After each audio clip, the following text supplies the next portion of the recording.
Ellie Marsh's hands were shaking before she even understood why.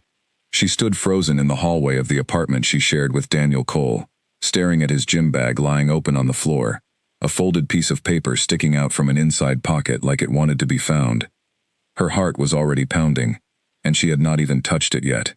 Something in her chest told her to walk away, to zip the bag shut and pretend she had seen nothing, but her feet did not move.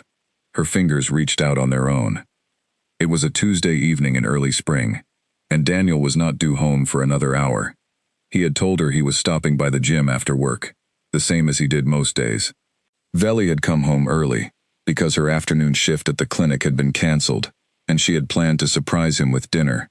Instead, she found herself standing over his bag, her pulse hammering in her ears, staring at a piece of paper that had no business making her feel this way. She told herself it was probably nothing, a receipt, a note from a coworker about a schedule change, maybe even a birthday card for his mother that he had forgotten to mail. Ellie was not the type of woman who searched through her partner's things.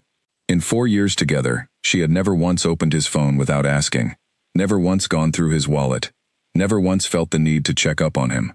Their relationship had always felt steady to her, built on trust that neither of them had ever had reason to question. That was what made this moment feel so strange. She was not looking for anything. She had simply seen the paper, and something about the way it was folded, tight and deliberate, like someone hiding a secret, made her stomach twist. She picked it up anyway. The paper was soft at the edges, like it had been folded and unfolded many times. Ellie sat down slowly on the edge of the couch, the folded letter resting in her palm. She looked at the door, half expecting Daniel to walk in at that exact moment, though she knew he would not be home for a while yet.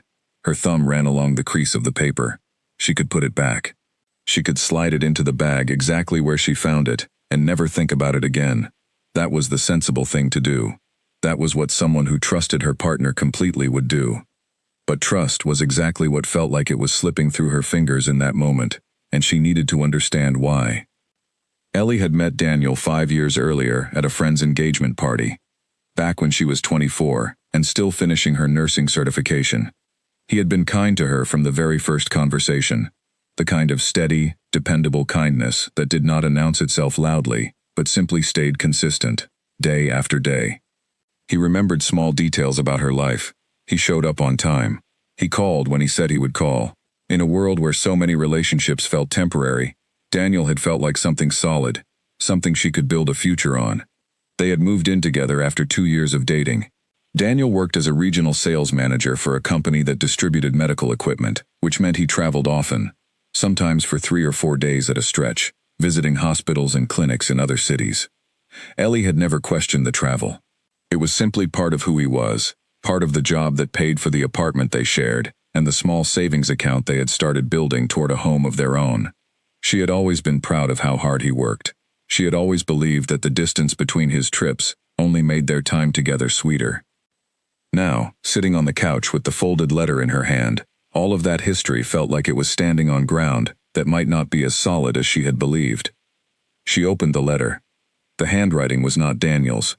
It was smaller, rounder, clearly written by someone else, and the first line alone was enough to make Ellie's breath catch in her throat. She read it once, then a second time, because her mind refused to accept what her eyes were telling her. The letter was signed with a name Ellie had never heard before: Lucy. Ellie sat very still. The apartment around her seemed to grow quieter, as if the walls themselves were holding their breath along with her. She read through the letter slowly this time, forcing herself to take in every word, even as her chest tightened with each new sentence. It was not the language of a coworker or a friend. It was intimate, familiar, full of small references to shared moments Ellie knew nothing about. There was a mention of a weekend that had passed only a month earlier, a weekend when Daniel had told Ellie he was attending a work conference 3 states away. There was also a name mentioned partway through the letter that made Ellie's stomach drop even further: Noah. She did not know who Noah was, but the way Lucy wrote about him, the tenderness in the words, the small worried mention of a fever that had kept someone up all night, made it clear that Noah was not simply a friend's child or a nephew. The letter spoke of him the way a mother speaks of her own son. Ellie's hands trembled so badly that the paper rustled audibly in the silent apartment. She looked around the living room, at the framed photographs on the shelf. Pictures of her and Daniel from a trip to the coast 2 summers earlier, both of them laughing, sunburned, arms wrapped around each other like nothing in the world could ever come between them. She looked at the small ring box that had been sitting in his sock drawer for the past 3 weeks, the one he thought she did not know about, the one she had found by accident while putting away laundry, and had pretended never to have seen so she would not ruin his surprise. She had been so happy about that ring box. She had imagined the proposal a dozen times in her head, imagined saying yes, imagined the wedding, imagined the rest of her life. Now she was holding a letter from a woman named Lucy, a woman who seemed to know Daniel in ways that made Ellie's entire understanding of her relationship feel like a lie built on sand. She folded the letter back along its original creases, her movements slow and mechanical, the way a person moves when their body is trying to protect them from a shock too large to process all at once. She placed it back exactly where she had found it, tucked into the inside pocket of the gym bag, the corner sticking out just as it had before. Her hands were cold despite the warm evening air coming through the window. For a long moment, Ellie simply sat on the couch and stared at nothing. Her mind raced through the past few months, searching for clues she might have missed, moments that had felt slightly off but that she had dismissed without a second thought. Daniel's phone, which had always sat face down on the kitchen counter, a habit she had never questioned because plenty of people kept their phones face down. The extra business trips over the last year, trips that seemed to happen more frequently than before, each one explained away with a reasonable excuse about new client accounts or regional meetings. The way he had seemed distracted lately, checking his phone at odd hours, stepping outside to take calls he said were work-related. None of it had seemed suspicious on its own. Ellie was not the type of person to build a case out of small inconsistencies. She had always given Daniel the benefit of the doubt, because that was what 4 years of steady trust had taught her to do. But now, with the letter fresh in her mind, every one of those small moments rearranged itself into a pattern she had never allowed herself to see. She thought about calling her sister, Grace, who lived across town, and who had always had a sharper instinct for people than Ellie did. Grace had met Daniel a handful of times over the years, and had always been polite about him, though Ellie remembered one comment Grace had made at a family dinner 2 Christmases ago, something about how Daniel seemed to always be looking at his phone, how he seemed to disappear for calls at strange hours. At the time, Ellie had brushed it off as her sister being overly protective, the way older siblings sometimes were. Now that comment echoed in her mind with a weight it had not carried before. She did not call Grace. Not yet. She needed time to think, time to understand what she had just read before she said anything out loud to another person, because saying it out loud would make it real, in a way that simply reading it silently had not yet managed to do. Ellie stood up from the couch and walked to the kitchen, though she was not sure why. She filled a glass with water, and drank half of it without tasting it, then set it down on the counter, and stared out the window at the parking lot below, where cars came and went in the fading evening light. Somewhere out there, Daniel was finishing up at the gym, or perhaps he had never gone to the gym at all. Perhaps that too had been a small lie layered on top of a much larger one. She thought about the wedding she had imagined. The white dress she had already started looking at online, saving pictures to a private folder on her phone, that she checked sometimes late at night when she could not sleep. Imagining the day, imagining Daniel's face when he saw her walking toward him. She thought about the home they had talked about buying together, the conversations about how many bedrooms they would need, whether they wanted a yard for a dog they had not yet adopted. All of it had felt so certain, so close, like a future that was already halfway built, and simply waiting for them to step into it. Now she did not know what any of it meant. Ellie glanced at the clock on the microwave. Daniel would be home soon. She had less than an hour to decide what she was going to do with what she now knew, and the weight of that decision pressed down on her chest like something physical, something she could almost feel sitting on top of her lungs, making it hard to draw a full breath. She thought about confronting him the moment he walked through the door, letter in hand, demanding answers before he even had a chance to take off his shoes. Some part of her wanted that immediate release, wanted to see the look on his face the instant he understood that his secret was no longer a secret. But another part of her, the more careful part, the part that had spent years working in a clinic and had learned the value of gathering full information before acting, told her to wait, to think, to make sure she understood exactly what she was dealing with, before she said a single word. Because if this letter was telling the truth, and everything in her gut told her that it was, then this was not a small mistake, or a moment of weakness. This was a whole other life. A woman named Lucy. A boy named Noah. A relationship that had apparently existed alongside her own for long enough that a child had been born and had grown old enough to catch fevers that kept his mother up at night. This was not a single lapse in judgment. This was a structure, built carefully, maintained quietly, for what could have been years. Ellie walked back into the living room and sat down again, this time not on the couch but on the floor, her back against the wall beneath the window, her knees pulled up to her chest the way she used to sit when she was a child, and something had frightened her badly. She stared at the gym bag across the room, sitting innocently by the door where Daniel always left it, the same as it had 1,000 times before. It looked exactly the same as it always had. Nothing about its shape or its color had changed, and yet everything about what it represented had shifted completely. She heard a car pull into the parking lot below, the engine idling for a moment before shutting off. Her whole body tensed. She listened for the sound of the car door, for footsteps on the stairwell, for the particular rhythm of Daniel's walk that she had learned to recognize without even thinking about it after years of living together.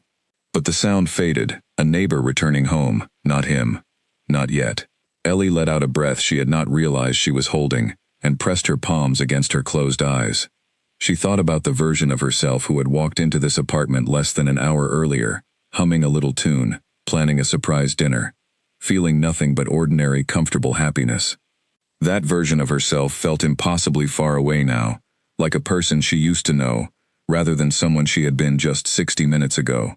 She wondered if she would ever get to feel that kind of simple, unguarded happiness again, or if the letter in that gym bag had permanently changed the shape of what her life was going to look like from this point forward.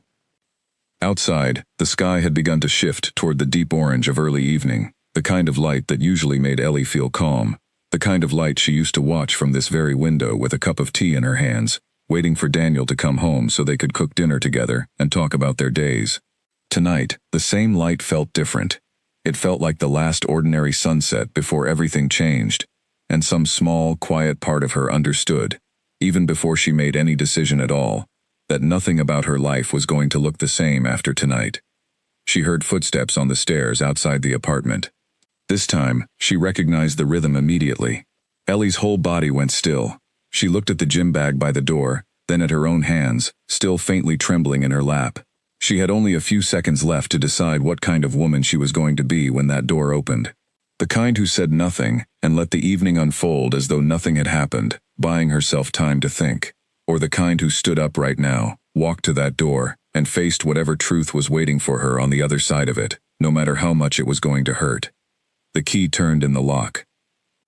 Ellie did not stand up. She did not move at all.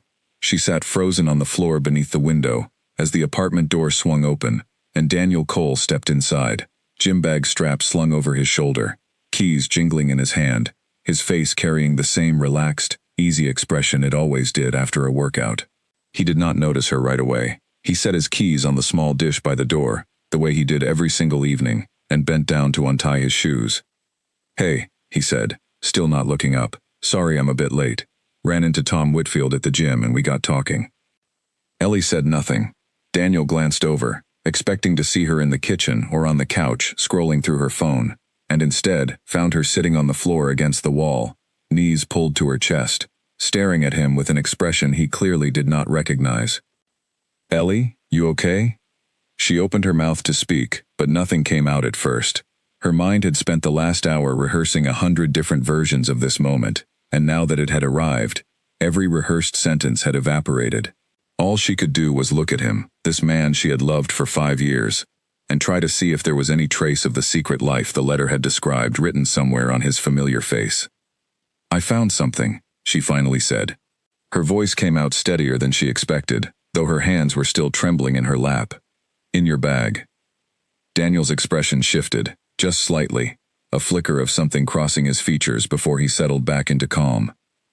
It was subtle, but Ellie had spent 5 years learning every version of his face, and she recognized this one instantly, even though she had never seen it directed at her before. It was the look of a man doing quick mental math, trying to figure out how much damage control was needed. "What are you talking about?" he asked, setting the gym bag down slowly. A letter, Ellie said. From someone named Lucy. The silence that followed lasted only a few seconds, but it felt endless. Daniel's jaw tightened. He glanced at the bag, then back at Ellie, and in that glance, she saw the truth confirmed more clearly than any words could have managed. There was no confusion on his face, no genuine bewilderment of a man being falsely accused. There was only the particular stillness of someone who had just realized the careful structure he had built was starting to collapse. "Ellie, it's not what you think," he said, which was, she would later realize, almost exactly the sentence she had expected him to say, the same tired phrase used by countless people in countless similar moments throughout history, a phrase that meant almost nothing, except confirmation that whatever it was exactly what she thought. "Then tell me what it is," she said, standing up slowly, her legs unsteady beneath her. "Who is Lucy? Who is Noah?" Daniel did not answer right away. He ran a hand through his hair, a gesture Ellie had always found endearing when he was stressed about work deadlines, but which now looked entirely different to her, calculated somehow, though she knew that was not fair, that he was simply a person under pressure doing what people under pressure do. "Can we sit down and talk about this properly?" he asked. "I am not moving until you answer me," Ellie said, and she was surprised by the steadiness in her own voice, surprised that beneath the shock and the fear, there was something else rising up inside her, something that felt almost like clarity. Daniel exhaled slowly and sat down on the arm of the couch, not quite committing to sitting all the way down, as though some part of him wanted to remain ready to move, to leave, to escape if the conversation went somewhere he could not control. "Lucy is someone I met a few years ago," he said finally. "Through work, in Millbrook, where I go for the regional accounts." "And Noah?" Daniel did not answer for a long moment. When he finally spoke, his voice had dropped lower, quieter, as though saying it softly might make it hurt less. "Noah is my son." The words landed in the room, like something physical, like furniture crashing to the floor. Ellie had suspected it, had felt it in her stomach the moment she read the letter, but hearing him say it out loud in his own voice, in their apartment, surrounded by the photographs of their life together, was a different kind of pain entirely. It was one thing to fear something, it was another thing to have that fear confirmed by the person she trusted most in the world. "How old is he?" she heard herself ask, though she was not sure why that was the question that came out first. "3, Daniel said. 3 years. Ellie did the mental arithmetic without meaning to, and the number that came back made her feel sick. 3 years meant this had been happening for at least 4 years, since before Noah was even born, since a time when Ellie and Daniel had already been living together, already talking about their future, already building the very foundation that he had apparently been standing on with one foot, while keeping the other foot planted somewhere else entirely. 4 years, Ellie said quietly. "This has been going on for 4 years." Daniel did not deny it. He simply looked at the floor, his shoulders sinking slightly, and in that posture, Ellie saw something she had never expected to see from him. Shame, real and unmistakable, though it did nothing to soften the devastation spreading through her chest. "I was going to tell you," he said. "I just didn't know how. Every time I thought about it, I was scared of what it would do to us." "To us," Ellie repeated, and a short, disbelieving laugh escaped her before she could stop it. "Daniel, there hasn't been an us this whole time. There's been me, thinking I was building a life with you, and there's been you, and Lucy, and Noah, in another city, living a whole other life I knew nothing about." "It's not like that," Daniel said, standing up now, taking a step toward her. Ellie stepped back instinctively, and he stopped, his hands raised slightly, as though trying to show he meant no harm, though the gesture only made the moment feel stranger, more clinical, less like the man she loved, and more like a stranger trying to de-escalate a situation. "Then tell me what it's like," Ellie said. "Because from where I'm standing, it looks exactly like betrayal. It looks exactly like I spent 4 years believing in something that was never real." "It was real," Daniel said, his voice rising slightly, with something that sounded almost like desperation. "Everything with you was real. I love you, Ellie. That never stopped being true." "How can you say that to me right now?" Ellie's own voice cracked slightly, the first sign of the tears she had been holding back since she had first opened the letter.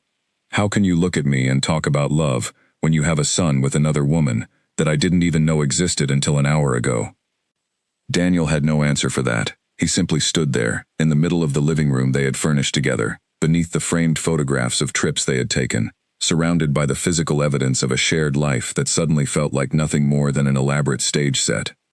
Ellie walked past him into the bedroom, needing distance, needing air, needing a moment away from his face and his voice, and the particular way he kept saying her name, as though repeating it enough times might undo what had already been said. She sat down on the edge of the bed they shared, the same bed where they had talked about their wedding just weeks earlier, where he had held her close on countless ordinary nights, and told her she was the only person he had ever wanted to build a life with. Daniel followed her to the doorway, but did not come inside. He leaned against the frame, his face pale now, the composure from earlier fully gone. "How did you meet her?" Ellie asked, not looking up. "A work dinner," Daniel said quietly. 2 years before Noah was born. It wasn't planned. It wasn't something I set out to do. But it kept happening," Ellie said. "For years. You kept choosing it.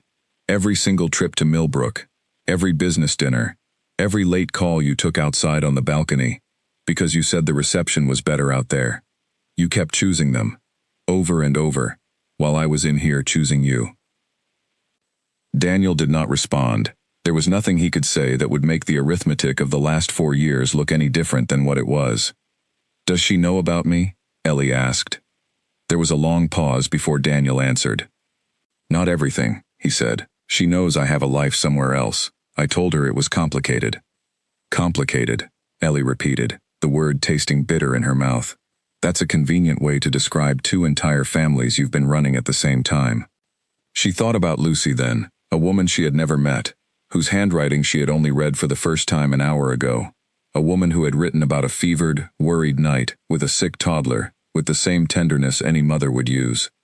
Ellie felt an unexpected wave of something that was not quite anger toward Lucy, but a strange, aching sympathy, because whatever lies Daniel had told Ellie, he had likely told an equal or different set of lies to Lucy as well. 2 women, in 2 different cities, each believing they had built something real with the same man, each of them, in their own way, deceived. "Does Lucy know about the wedding ring?" Ellie asked suddenly, the memory of that small box in his sock drawer rushing back to her, with a fresh, sickening clarity. "The one you've been hiding for 3 weeks? Was that for me? Or was there one of those waiting for her too?" Daniel's silence answered the question more completely than any words could have. Ellie closed her eyes. She thought about the wedding she had imagined in such detail, the guest list she had started sketching out in her head, the dress she had bookmarked online just days earlier. All of it collapsed in her mind, like a building with its foundation suddenly removed, crumbling downward into a pile of rubble that used to look like a future. "I need you to leave," she said quietly. "Ellie, please, let's talk about this. Let's figure this out together." "There is no together," she said, finally looking up at him, her eyes red, but her voice firm in a way that surprised even her. "There hasn't been a together for 4 years, Daniel. There's been me, alone, believing in something that was only half true. I need you to leave the apartment tonight." "It's my apartment too," he said, though the words came out weakly, without any real force behind them. "Then I'll leave," Ellie said, standing up. "I don't care which one of us walks out that door tonight, but I cannot be in this space with you right now. I need time. I need to think." Daniel stood in the doorway for a long moment, looking at her as though searching for some sign that this could still be repaired, some crack in her resolve he could work his way into. But Ellie's face had settled into something he had never seen before, a quiet, steady certainty that had replaced the shock of an hour earlier. "I'll stay at Sophie's tonight," Daniel finally said, his voice barely above a whisper. "We can talk tomorrow. I know I've hurt you, Ellie. I know that. But please don't make any decisions tonight that you can't take back." Ellie did not answer him. She watched as he gathered a few things into a small bag, moving slowly, as though hoping that if he took long enough, she might change her mind before he reached the door. She did not change her mind. When the door finally clicked shut behind him, Ellie sat down on the edge of the bed and let herself cry for the first time since she had opened that letter, deep, shaking sobs that came from somewhere far beneath the calm she had managed to maintain in front of him. It was only after the tears slowed that she noticed something on the nightstand. The letter. Daniel must have taken it back from his bag at some point during the conversation and set it down without either of them fully registering the movement. Ellie picked it up again, smoothing out the creases with careful fingers, and read it one more time, slower this time, absorbing every detail she had rushed past the first time in her panic. There was a return address at the top, small and easy to miss. Millbrook, a town roughly 3 hours away, one Ellie had heard Daniel mention dozens of times over the years in the context of his work trips. She had never once questioned why so much of his territory seemed concentrated in that particular town, why he returned there more often than any of his other assigned regions. Now the reason was obvious, and she felt foolish for never having wondered about it before, though she also understood, with a clarity that only comes after a shock like this one, that a person cannot be blamed for failing to suspect a lie they had no reason to believe existed. She read the letter through one final time, before folding it carefully and placing it in the drawer of her own nightstand, no longer hidden the way it had been in Daniel's bag, but kept deliberately, purposefully, as evidence of a truth she intended to face fully, rather than allow herself to be talked out of in the days ahead. Outside, the last light of evening had faded completely into darkness. Ellie sat alone in the apartment that had felt like home just a few hours earlier, and for the first time in 5 years, she found herself wondering what her life might look like without Daniel Cole in it. The thought terrified her. It also, in some small and unexpected way, felt like the beginning of something she had not realized she needed until this very moment. The truth, however painful, finally standing in the open instead of hidden inside a gym bag, waiting to be found. Her phone buzzed on the nightstand, a message from Daniel, already, though he had only been gone 20 minutes. Ellie looked at the screen, saw the beginning of his message glowing in the dark room, and set the phone face down without reading the rest. Whatever he had to say could wait until morning. Tonight, she needed to sit with the truth alone, to let it settle into her bones before she decided what to do with it. Ellie did not sleep that night. She lay in the bed she had shared with Daniel for the past 3 years, staring at the ceiling, replaying the conversation over and over, searching for some detail she might have misunderstood, some possibility that what he had told her was somehow less devastating than it had sounded. But no matter how many times she turned it over in her mind, the facts remained the same. 4 years. A woman named Lucy. A son named Noah. A ring hidden in a sock drawer that might have been meant for either of them, and Ellie had no way of knowing which. By the time morning light crept through the curtains, she had made a decision.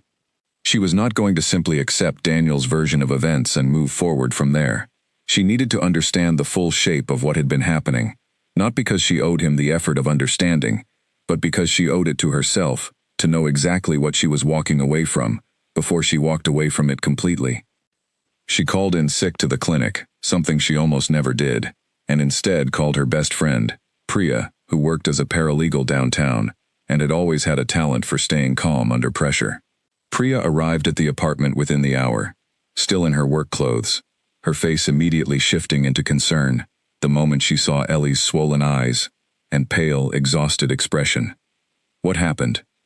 Priya asked, setting down her bag and pulling Ellie into a hug before she had even finished speaking. Ellie told her everything: the gym bag, the letter, Lucy, Noah, the conversation with Daniel the night before, his admission, his weak attempts at explanation. Priya listened without interrupting, her expression darkening with every new detail, until by the end she was sitting rigid on the couch, her jaw tight with anger on Ellie's behalf.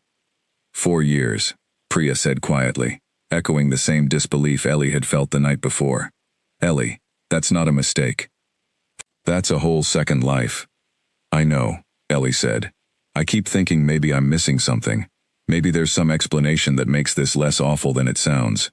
But every time I go over it in my head, it just gets worse." "You're not missing anything," Priya said firmly. "This is exactly as awful as it sounds. The only question now is what you're going to do about it."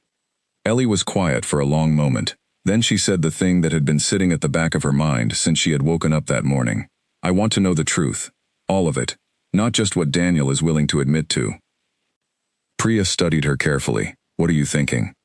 "I want to go to Millbrook," Ellie said. "I want to see it for myself. I need to know if this is really as long and as serious as it sounds, or if he's just telling me what he thinks will hurt the least." Priya hesitated. "Ellie, is that really a good idea? What would you even do once you got there? I don't know, Ellie admitted. Maybe nothing. Maybe I just need to see the town. See that it's real. See that Lucy is a real person, and not some story Daniel is using to explain something else entirely.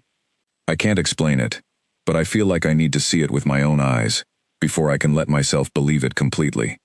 Priya did not try to talk her out of it, though her expression made clear she had reservations.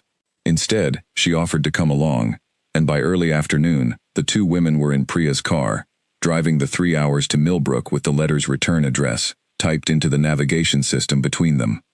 The drive gave Ellie time to think, in a way the chaos of the previous night had not allowed. She thought about the early years with Daniel, the small apartment they had shared before this one, the way he used to leave notes on the bathroom mirror before early morning shifts, the way he had cried, actually cried, at his own mother's funeral 3 years earlier, while Ellie held his hand in the front pew. None of those memories felt fake to her, even now. That was, in some ways, the hardest part to understand. It would have been easier if he had been cold and distant the whole time, if she could look back and see obvious signs of a man who did not care. Instead, she was left with the confusing, painful truth that a person could apparently love someone completely and still betray them completely, both at the same time, for years on end. Millbrook turned out to be a modest town, smaller than Ellie had expected, with a quiet main street lined with small businesses, and a park at its center, where children played on a set of brightly painted swings. Ellie sat in the passenger seat, looking out at the ordinary scene, and felt a strange dissonance settle over her. This unremarkable little town had apparently held an entire second life that had run parallel to her own for years, and yet it looked no different from 100 other small towns she had driven through without a second thought. The address on the letter led them to a modest house on a quiet residential street, pale blue with white trim, a small garden out front, a child's tricycle lying on its side near the front steps. Ellie's stomach tightened at the sight of the tricycle. Until this moment, Noah had existed only as a name and a vague, painful concept in her mind. Seeing evidence of an actual child, an actual small life being lived in this house, made everything suddenly, sharply real, in a way it had not quite been before. "Do you want to go up there?" Priya asked quietly, parked a short distance down the street. Ellie shook her head. "No, I don't think I can. I just needed to see that it's real." They sat in the car for several minutes in silence. Then the front door of the pale blue house opened, and a woman stepped out onto the small porch, calling something back into the house before turning to gather a few items from a car parked in the driveway. Ellie's breath caught. This had to be Lucy. She was younger than Ellie had imagined, with dark hair pulled back loosely, and an expression that, from this distance, looked simply tired, in the ordinary way of anyone managing a busy day. There was nothing dramatic or villainous about her appearance. She looked like any woman going about an afternoon errand, completely unaware that she was being watched from a parked car by the other woman, whose life had been quietly entangled with hers for years, without either of them knowing. A small boy appeared in the doorway behind her, perhaps 3 years old, dark-haired like his mother, clutching a stuffed toy in one hand. Lucy turned back and scooped him up with practiced ease, settling him on her hip as she continued toward the car, and Ellie felt something complicated rise in her chest, a feeling that was not quite jealousy and not quite grief, but some tangled combination of both. This woman had a son. This woman likely believed, in her own way, that she had built something real and lasting with Daniel, just as Ellie had believed the same thing. Two women, deceived in parallel, each unaware of the other's existence. "I've seen enough," Ellie said quietly, and Priya started the car without argument, pulling away from the curb slowly, so as not to draw attention. They did not speak again until they were well outside of Millbrook, the small town shrinking in the rearview mirror behind them. Ellie stared out the window at the passing fields, her mind quiet now, in a way it had not been since she first opened the letter. There was no more uncertainty to sit with. She had seen it with her own eyes. The house, the child, the woman. All of it real. All of it exactly as devastating as the letter had suggested. "I keep thinking about her," Ellie said eventually. "Lucy. She doesn't even know I exist. She's probably sitting in that house right now thinking her life is completely normal, completely honest. The same way I was thinking that about mine just 2 days ago. Do you think you should tell her?" Priya asked carefully. Ellie considered the question for a long time before answering. I don't know. Part of me feels like she deserves to know the truth, the same way I deserve to know it.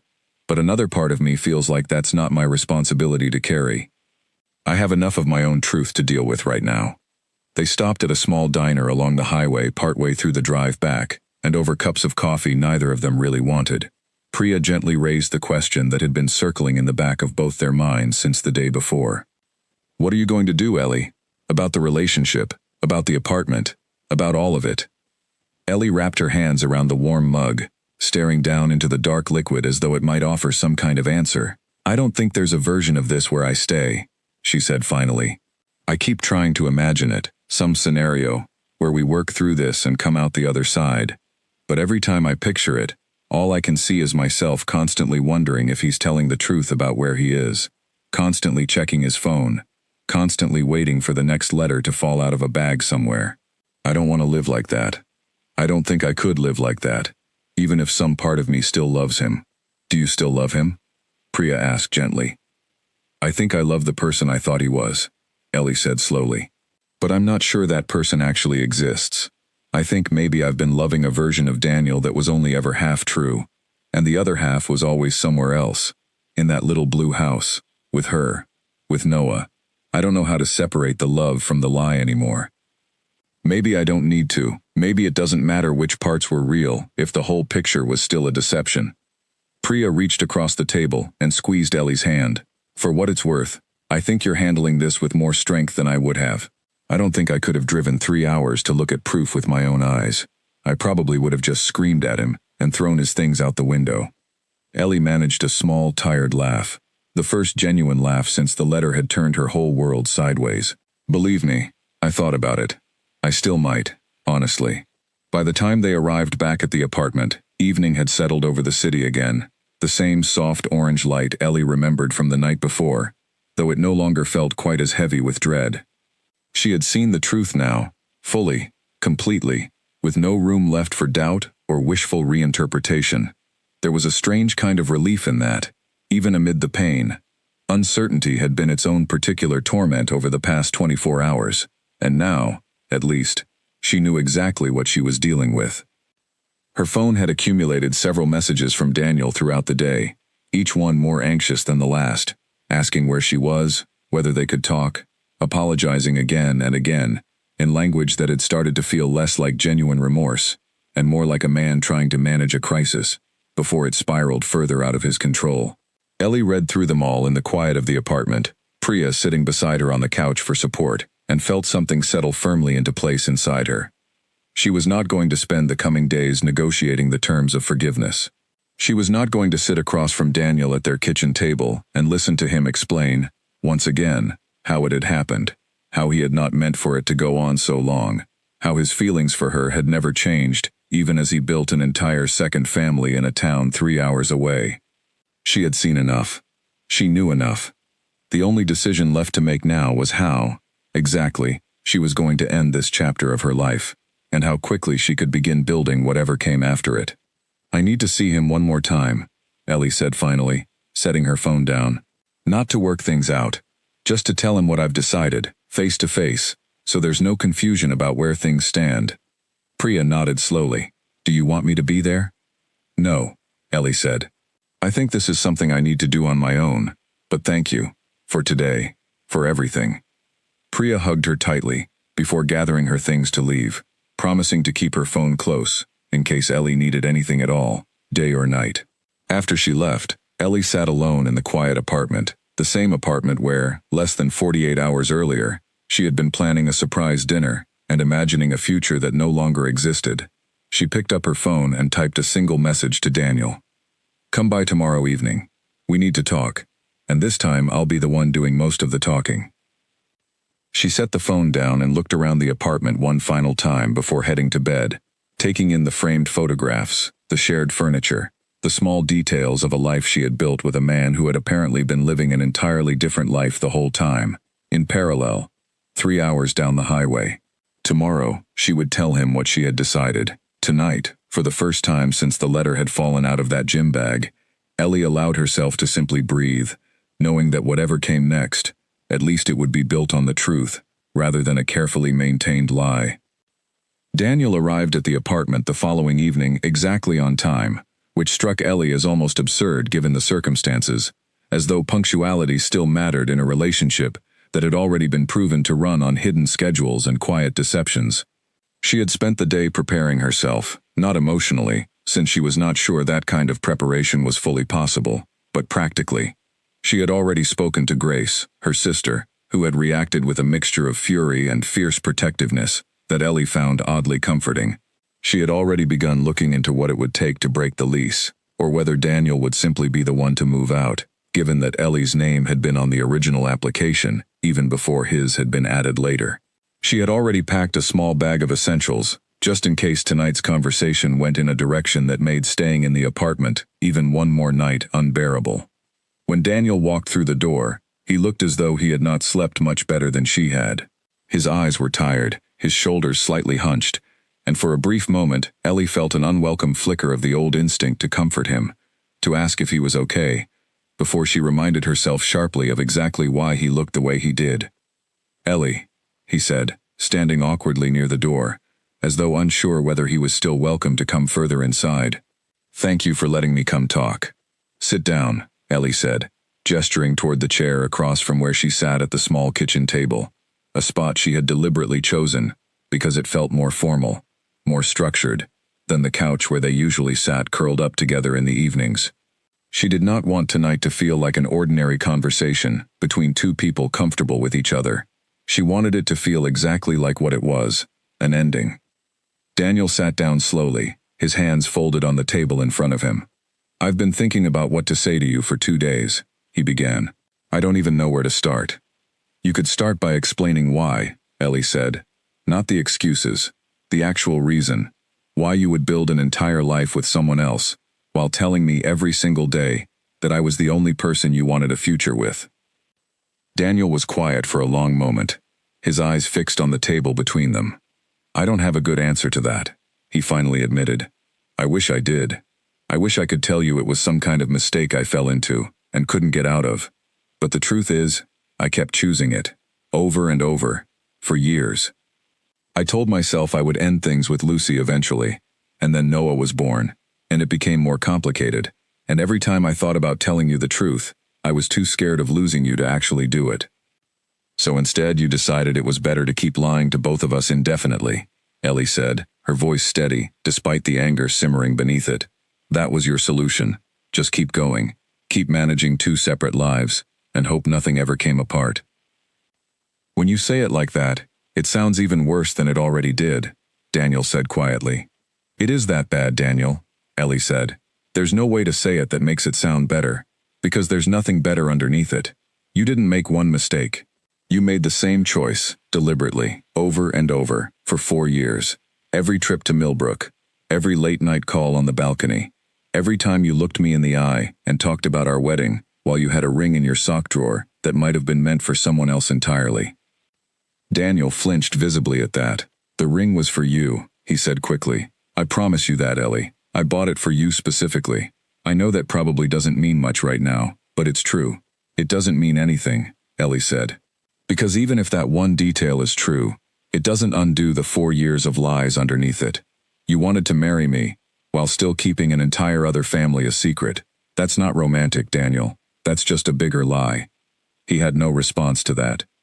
The silence stretched between them, heavy and uncomfortable, filled only by the faint hum of the refrigerator in the kitchen and the distant sound of traffic outside the window. "I went to Millbrook yesterday," Ellie said finally, watching his face carefully as she spoke. "I saw the house. I saw Lucy. I saw Noah." Daniel's face went pale. "You went there?" "I needed to see it for myself," Ellie said. "I needed to know it was real, not just words in a letter or a conversation in this apartment, but an actual life you had built somewhere else. And it is real, Daniel. It's very real. There's a tricycle in the front yard. There's a woman who has no idea I exist, going about her afternoon the same way I would have gone about mine if I hadn't found that letter." "Did you talk to her?" Daniel asked, his voice tight with something that sounded like fear. "No," Ellie said. "I didn't go there to confront her. I went there to understand what I was dealing with, and now I do." Daniel put his head in his hands for a moment, and when he looked back up, his eyes were wet. Ellie, I know I don't deserve it, but is there any way we could try to fix this? I'll end things with Lucy. I'll do whatever it takes. I don't want to lose you.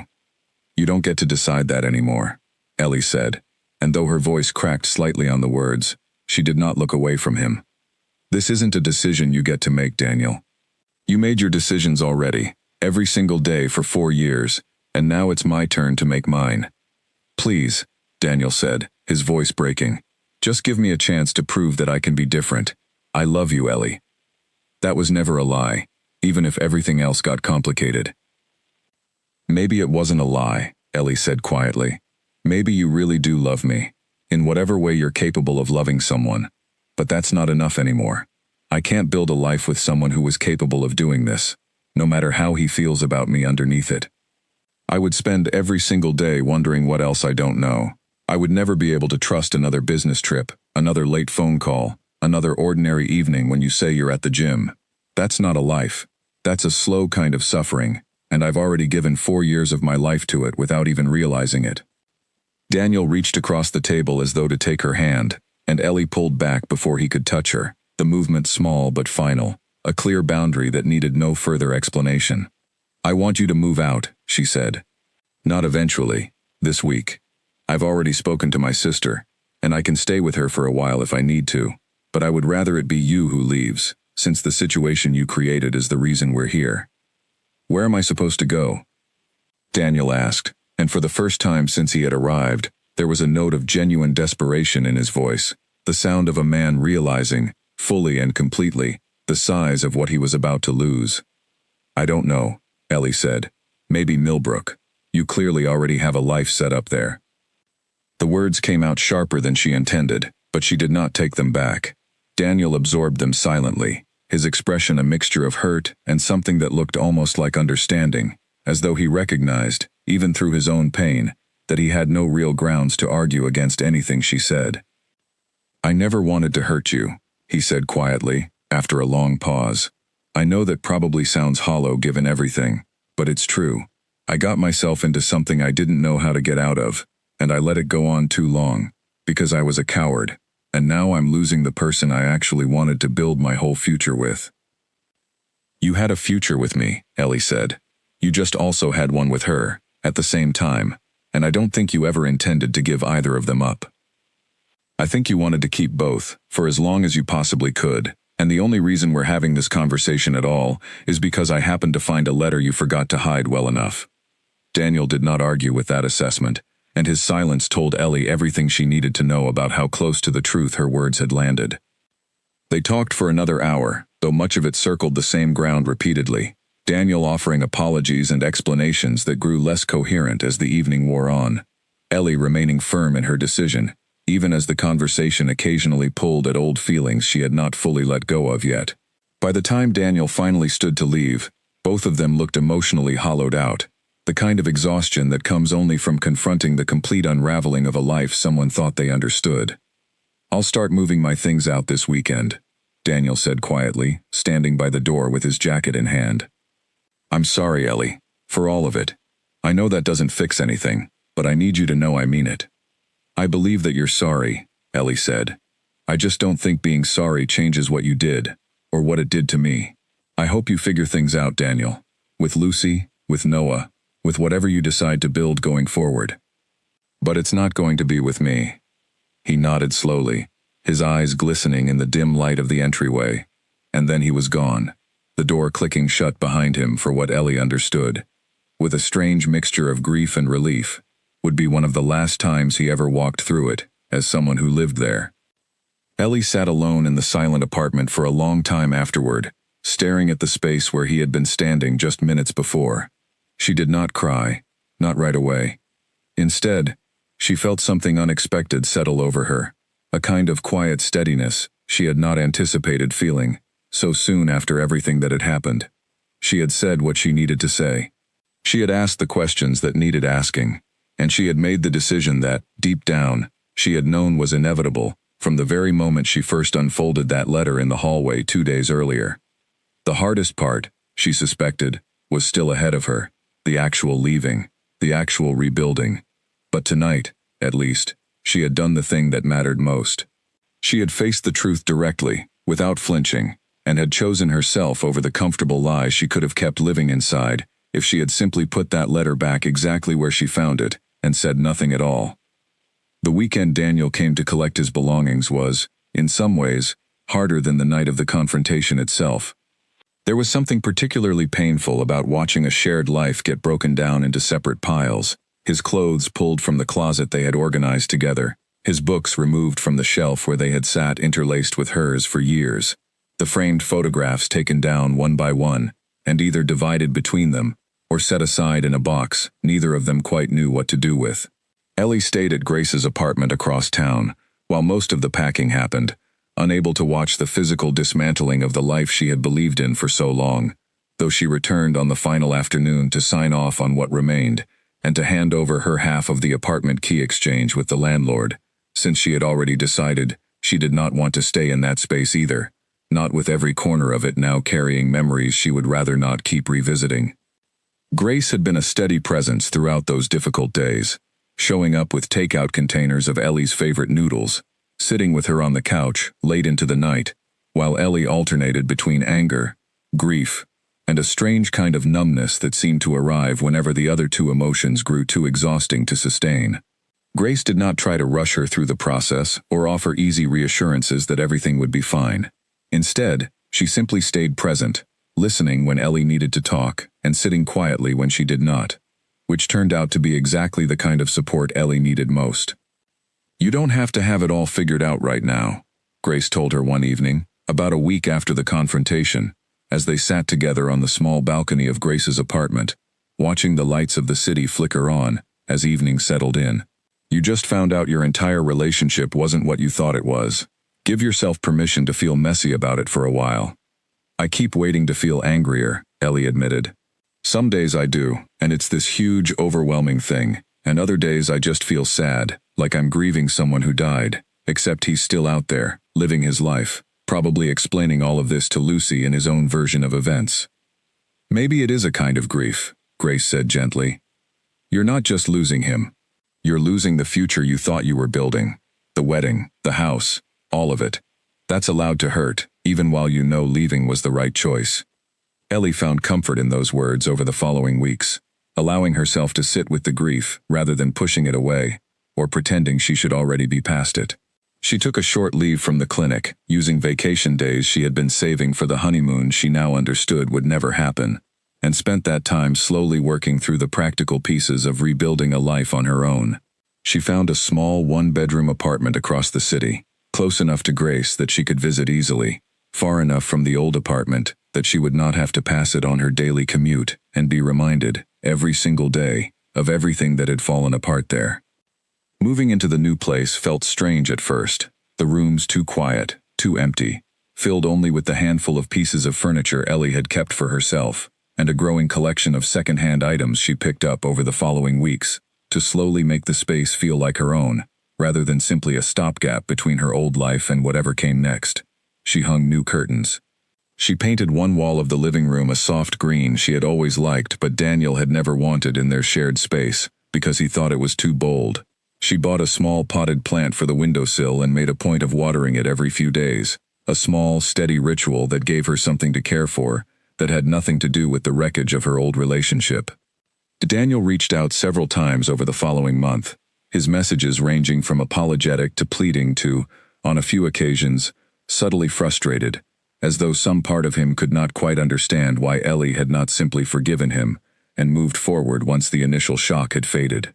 Ellie responded to some of these messages briefly, mostly regarding practical matters, the final splitting of shared bills, the return of a few items he had left behind by accident. She did not respond to the messages that asked, in various forms, whether there was any chance she might reconsider. There was no chance. She had made her decision the night she confronted him at the kitchen table, and nothing in the weeks since had given her any reason to doubt that choice, no matter how much she still occasionally missed the comfortable rhythms of the life they had shared. There were difficult nights, of course. Nights when the new apartment felt too quiet and too unfamiliar, when Ellie lay awake staring at an unfamiliar ceiling and found herself missing the particular sound of Daniel's breathing beside her. even though she understood, rationally, that missing the sound of someone breathing was not the same thing as wanting them back in her life. There were mornings when she reached for her phone out of habit, half expecting a good morning message that no longer came, and had to remind herself, gently but firmly, that this particular habit needed to be unlearned, along with so many others. Priya and Grace both made a point of checking in regularly during those early weeks, sometimes with a simple text message, sometimes with an unannounced visit carrying groceries or a bottle of wine, understanding instinctively that Ellie needed both company and space, in careful, shifting amounts depending on the day. Ellie found herself deeply grateful for both of them, for the way they had shown up without judgment or unnecessary questions, simply offering their presence as a steady counterweight to the instability of everything else in her life. Work became, unexpectedly, one of the more stabilizing forces during this period. The structure of her shifts at the clinic, the routine of checking patients in, taking vital signs, working alongside colleagues who had no idea what she was going through unless she chose to tell them, gave Ellie a sense of normalcy that the rest of her life currently lacked. She found herself throwing herself into her work with a focus she had not quite managed in the months before, partly because it genuinely interested her, and partly because it offered a welcome distraction from the quieter hours of her personal life, where there was more room for painful thoughts to creep in. One of her co-workers, a nurse named Ruth, who had worked at the clinic for nearly 15 years, noticed the change in Ellie's demeanor during this period and gently asked, one slow afternoon between patients, whether everything was all right at home. Ellie, who had not planned on discussing any of it at work, found herself telling Ruth a brief, simplified version of what had happened, surprised by how much lighter she felt afterward, simply for having said it out loud to someone outside her closest circle. "You did the right thing," Ruth told her, in the matter-of-fact way she approached most things. "It's hard now, and it might stay hard for a while longer, but a life built on that kind of secret never gets easier to live inside. You'll be glad, eventually, that you chose the truth, even when it hurt, instead of staying comfortable inside a lie." Ellie thought about those words often in the weeks that followed.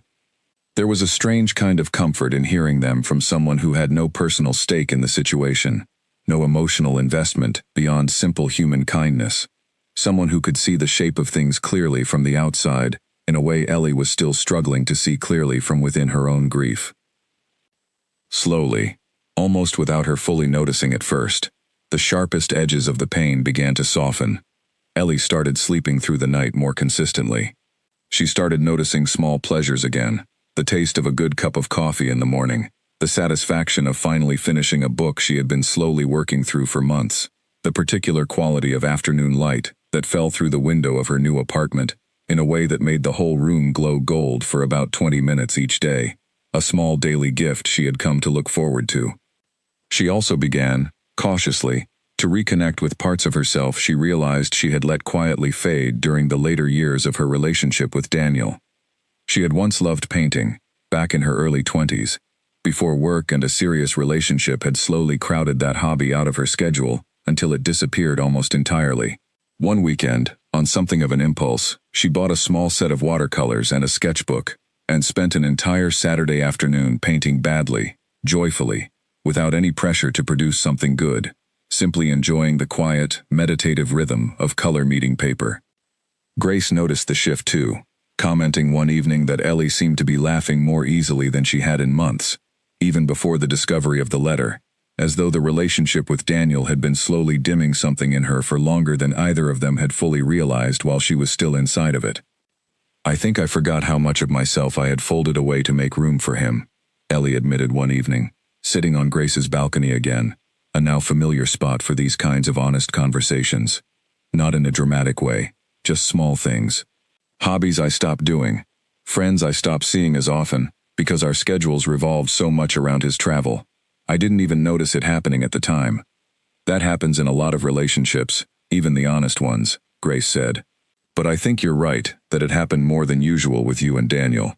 I used to worry sometimes that you were disappearing a little, becoming more of an extension of his life than someone building her own alongside him.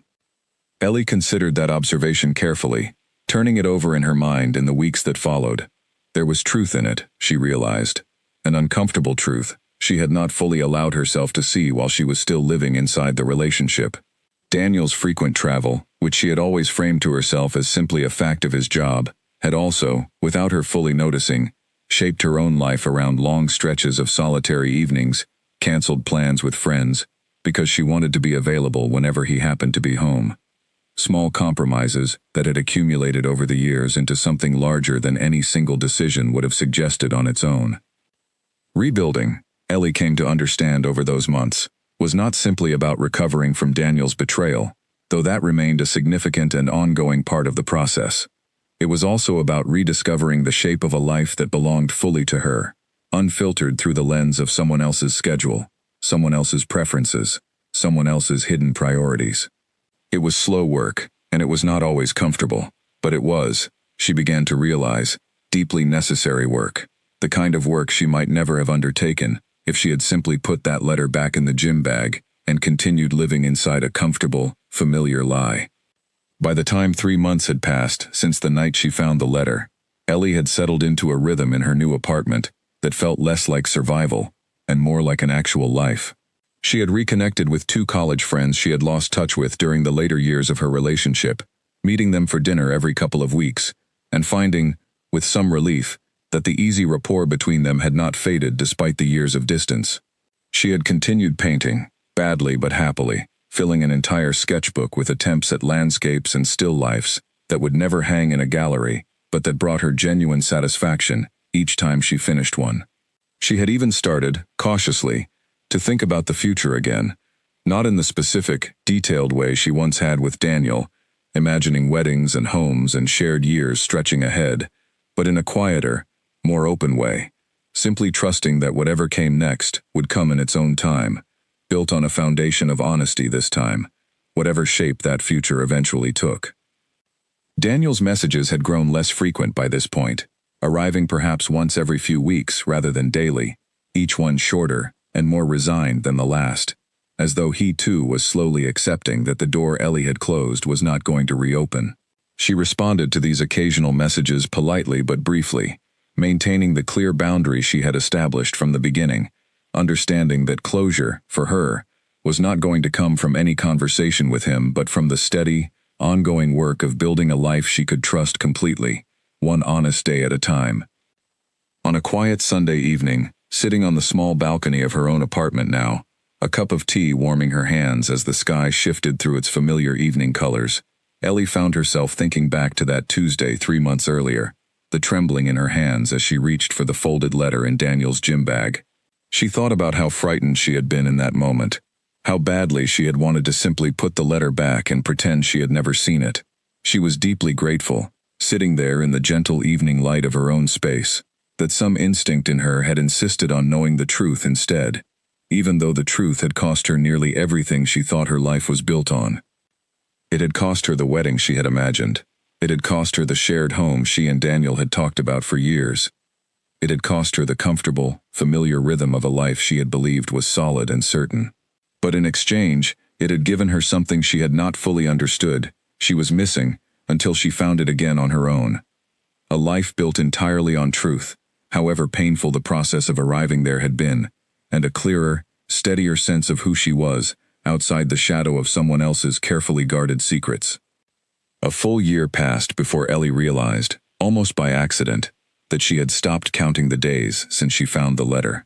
For months after leaving Daniel, she had marked time by that anniversary without meaning to, a quiet internal calendar tracking 1 week since, 1 month since, 3 months since, as though her life had been split cleanly into a before and an after, and she needed to keep measuring the distance she had traveled from that painful dividing line. Somewhere along the way, without any single dramatic moment marking the shift, she simply stopped counting. She noticed the change one afternoon in early spring, almost exactly a year after that Tuesday evening, when she realized she had gone several weeks without thinking about Daniel at all, and the realization brought with it a quiet, unexpected sense of pride. Her life, by that point, looked almost entirely different from the one she had been living the year before.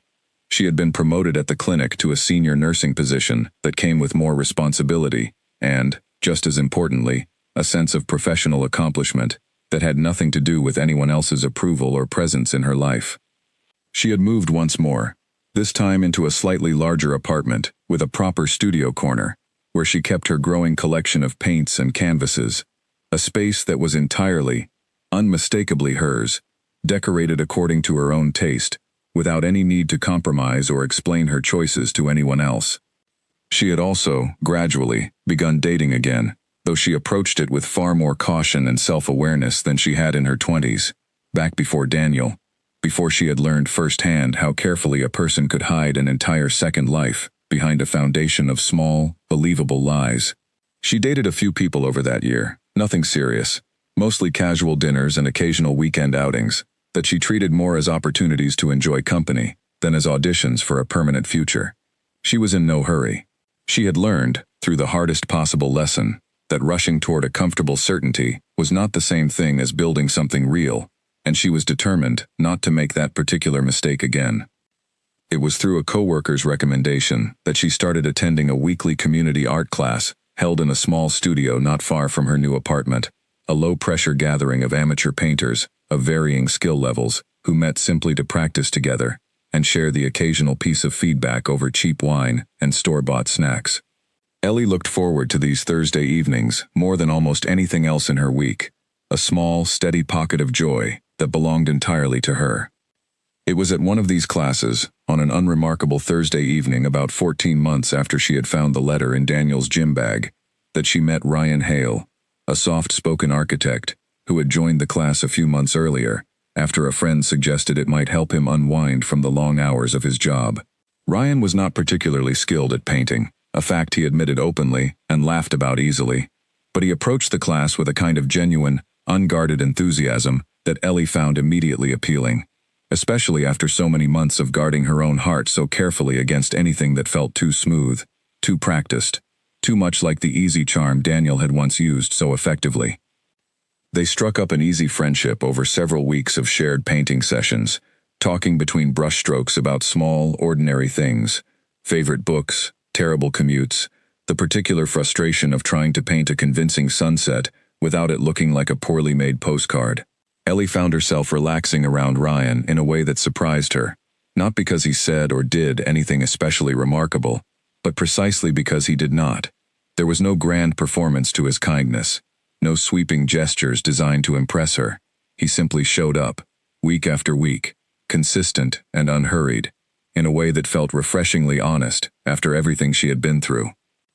It was several months before their friendship shifted into something more, and even then it happened slowly, without any dramatic turning point, simply an accumulation of small moments that gradually made clear to both of them that what had started as easy companionship had grown into something deeper. Ellie approached this new possibility carefully, telling Ryan early on, in a quiet, honest conversation over coffee one afternoon, some of what had happened with Daniel, not out of any need for sympathy, but because she believed strongly, now more than ever, in the importance of building any future relationship on complete honesty from the very beginning. Ryan listened without interrupting, his expression steady and serious, and when she finished, he simply said, "Thank you for telling me. I can't imagine how hard that must have been to go through, and I understand if it takes time before you can fully trust someone again. I'm not in any hurry, Ellie.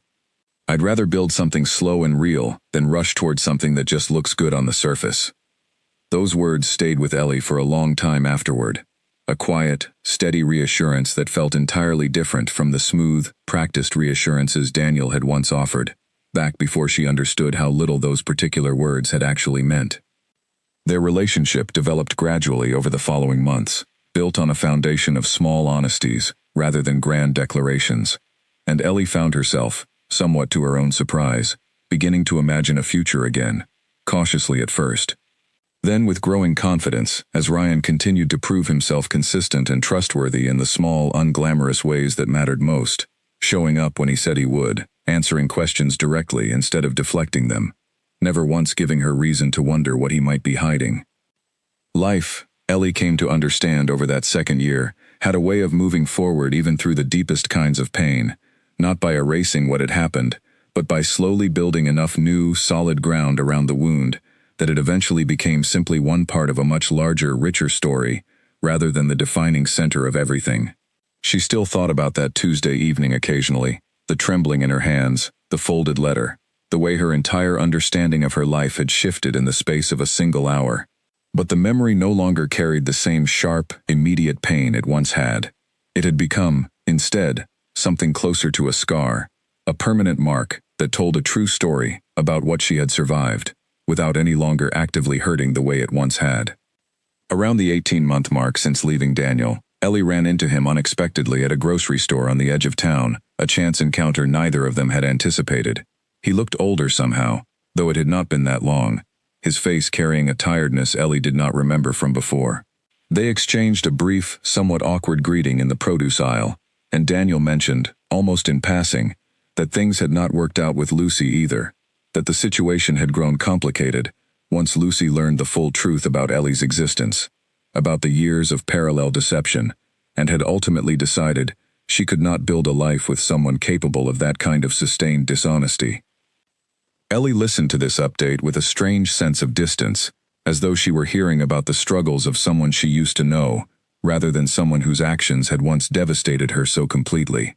She felt no satisfaction in Daniel's continued difficulties, no bitter sense of vindication, only a quiet, somewhat sad recognition that the patterns he had built his life around had apparently continued causing him pain long after their own relationship had ended. "I hope you're doing well, Ellie," Daniel said, as their brief conversation drew to a close. "You look happy." "I am happy," Ellie said, and she realized, saying the words out loud in that ordinary grocery store aisle, surrounded by the mundane business of fresh produce and passing shoppers, that they were entirely true.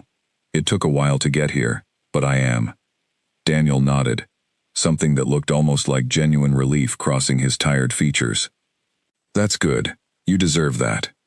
They parted ways without any further conversation, and Ellie continued through her shopping list with a steady calm she would not have believed possible 18 months earlier, back when the mere thought of his name had been enough to send her into a spiral of grief and anger.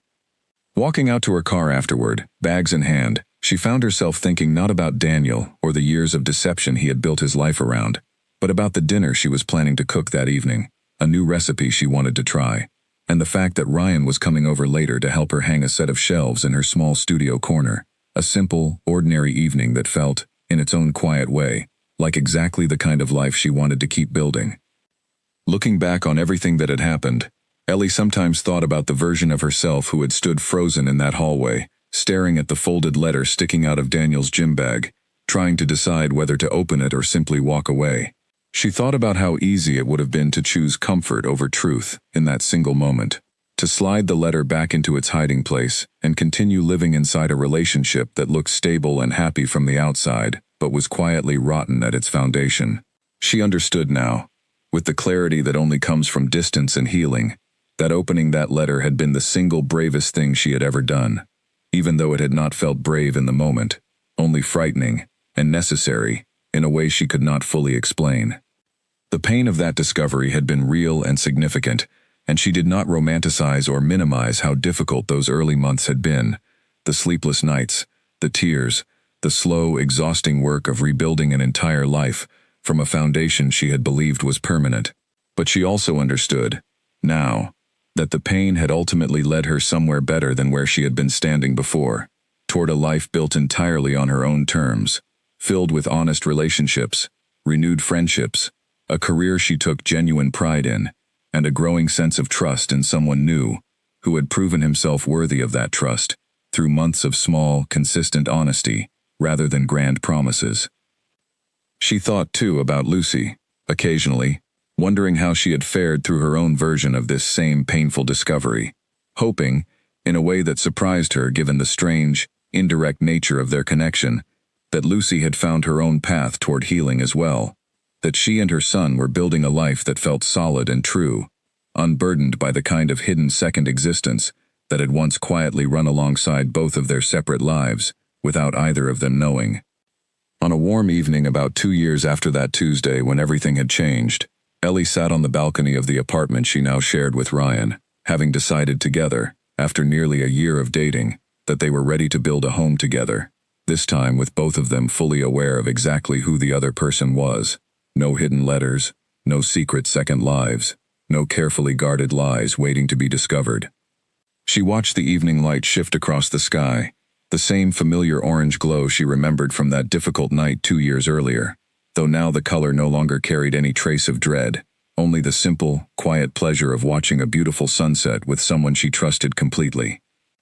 Ryan came out to join her, handing her a cup of tea before settling into the chair beside her, and Ellie found herself thinking, not for the first time, about how strange and unexpected the path to this particular moment had been.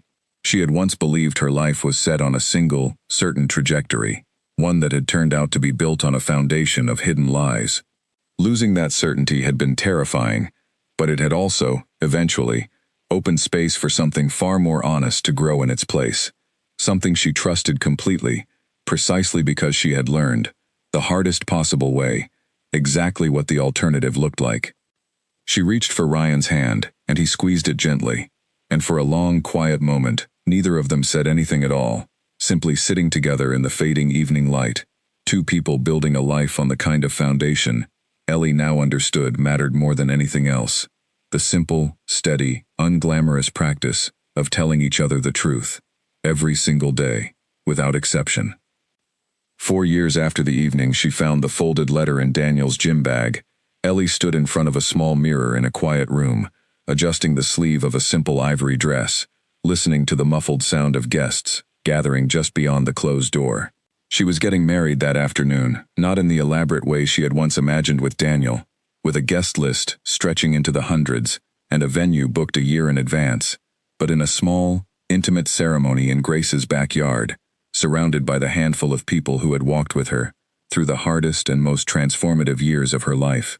Ryan was waiting for her at the other end of that yard, and for the first time in a very long while, Ellie felt no trace of fear about the future stretching out ahead of her, only a quiet, settled confidence built from years of proof, rather than promises.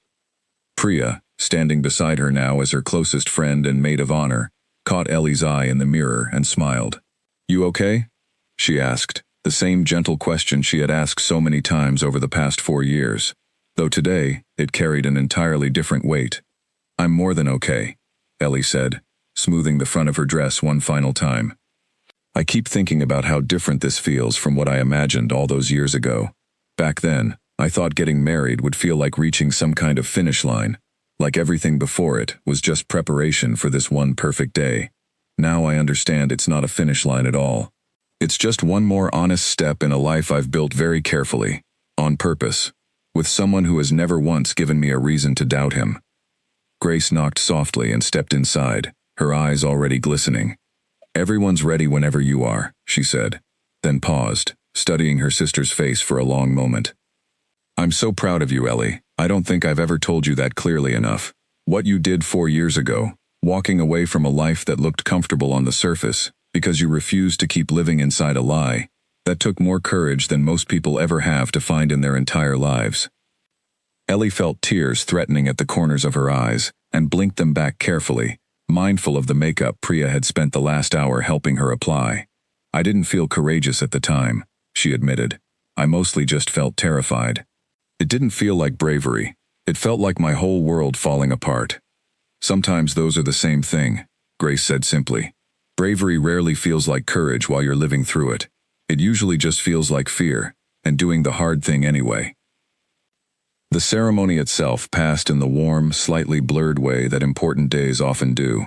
Full of small details Ellie knew she would treasure in memory far more clearly than she was able to fully absorb in the moment itself. The particular quality of afternoon light filtering through the trees in Grace's backyard, the sound of her closest friends laughing together at the small reception afterward, the steady, unwavering look in Ryan's eyes as he read the vows he had written himself, promising honesty above all else. A promise that meant more to Ellie than any other word he could have chosen. Later that evening, after most of the guests had gone and only a small handful of close friends remained, sitting together around the string lights Grace had hung across the yard for the occasion, Priya brought up something that had clearly been sitting in her mind for a while. "Do you remember," Priya asked, refilling Ellie's glass, "when you told me you wanted to drive to Millbrook, all those years ago? I was so nervous about that whole day, but looking back now, I think it might have been one of the most important things you did. You needed to see the truth with your own eyes before you could fully let go of the version of your life you thought you were living." "I think about that day a lot," Ellie admitted. "Not with pain anymore, mostly just with a kind of gratitude. I could have stayed in denial for a lot longer if I hadn't gone. I could have let Daniel's explanations soften the truth into something easier to live with.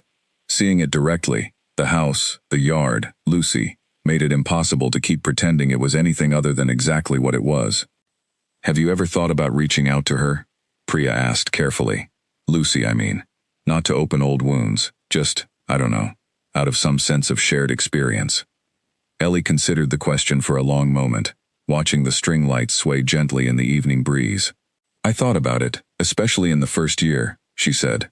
But I think we both needed to build our own separate paths forward, without any complicated connection tying us together. I hope she's doing well, wherever she is. I hope Noah is growing up happy. But I don't think reaching out would have helped either of us heal. Sometimes the kindest thing you can do for someone you're connected to through pain is simply let them go build their own peace, separately, in their own time. The conversation drifted into quieter, gentler topics as the evening wore on, and eventually, the small remaining group of friends said their goodbyes, leaving Ellie and Ryan alone together in the softly lit backyard, surrounded by the remnants of a celebration that had marked, in its own quiet way, the true completion of a long and difficult journey. In the years that followed, Ellie occasionally found herself in a position, through her work at the clinic or through the widening circle of friends and acquaintances life brings, to offer a small piece of hard-won wisdom to someone facing a similarly painful discovery of their own. She never offered advice unprompted, understanding deeply that everyone's path through this particular kind of pain looked different, shaped by their own circumstances and their own timeline for healing. But when a young coworker confided in her one afternoon, several years after her own experience, about discovering a troubling pattern of dishonesty in her own relationship, Ellie found herself sharing, gently, some of what she had learned. You don't have to decide everything all at once, she told the young woman, remembering her own frantic hour sitting on the floor of the old apartment, trying to figure out what to do before Daniel came home. Take the time you need to understand what you're actually dealing with, before you make any big decisions. But don't let fear of the unknown talk you into staying somewhere that isn't honest. I promise you, whatever waits on the other side of that fear is almost always better than the quiet, ongoing pain of living inside a lie, even a comfortable one. The young woman had thanked her, tears in her eyes, and Ellie had felt, in that small moment of connection, a quiet sense of purpose emerge from what had once been the most painful chapter of her own life. The letter she had found in that gym bag all those years ago had cost her a version of the future she once believed was certain. But it had also, in its own difficult way, opened the door to a life built far more solidly, on truth rather than convenient silence, on partnership rather than parallel deception, on the kind of steady, unglamorous honesty that Ellie now understood mattered more than any grand romantic gesture ever could. Some evenings, sitting on the balcony of the home she now shared with Ryan, their small dog curled up beside them, and the sound of their daughter's laughter drifting faintly from inside where Grace was watching over her for the evening, Ellie allowed herself to think back, briefly, to that frightened young woman sitting frozen on the floor of an apartment years earlier, staring at a folded letter she was too afraid to open, and too afraid not to. She wished, sometimes, that she could reach back through the years and tell that version of herself that everything was going to be all right, that the fear and grief waiting on the other side of that letter would eventually give way to something far more solid and true than anything she had lost. But she also understood that the version of herself sitting frozen on that floor had needed to walk through every single one of those difficult months on her own, discovering her own strength one painful day at a time, in order to arrive fully and completely at the steady, grateful peace she now carried with her every single day. The letter had broken her heart, completely and thoroughly, in ways she could not have imagined surviving on that first terrible evening. But in breaking it, it had also, eventually, set her free, clearing the space for a life built entirely on her own honest terms, a life she would not trade for anything, no matter how much easier the comfortable lie might have once seemed.